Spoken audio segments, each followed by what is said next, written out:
Hey everyone, welcome to this week's edition of Tactical Tips. Hey Jeff, the tactical tip this week is going to make everybody hopefully not afraid, but hopefully make more money, right? Yeah, we're going to bring you guys a tactical tip from this week's episode. It's the best kind of 60 seconds from our podcast this week.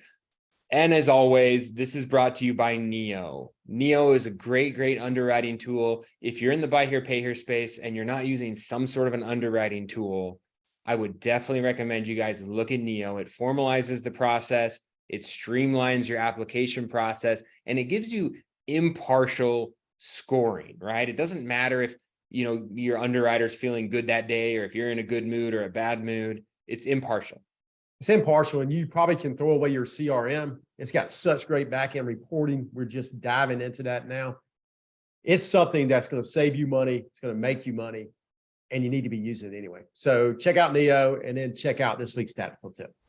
In particularly, if you can put a mileage band in there. So let's say the car is a 2019 and it has under 35,000 miles. How does that impact the market? Or consequently, if you have a Toyota that is low mileage, like a 4Runner, I can tell you the market doesn't care, because whether perception is reality or not, that buyer is fine with a higher mileage one. Right. So I think you're going to find some interesting things in there. I had a Grand Cherokee where I had the lowest mileage one in the market.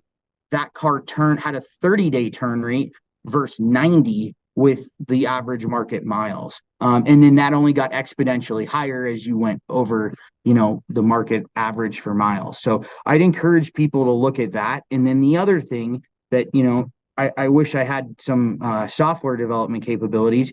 I think understanding, if we go and buy a car from the auction, right? The only reason you got that car is because you agreed to pay more than somebody else, right?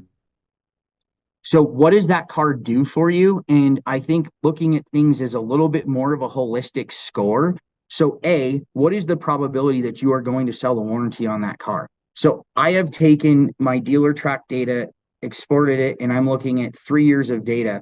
What is my average warranty penetration on X? Okay. And if I'm not selling a warranty on that car, or I'm at like a 20% rate, I'm just not going to sell that car. Okay. Because it's not going to do anything for me. Also, what is the probability that you are going to get a trade-in? What is the dollar amount of that ACV, right? So if I want a nice $20,000 car, European car, is that car hard to buy at the auction? Absolutely. Especially recon into it.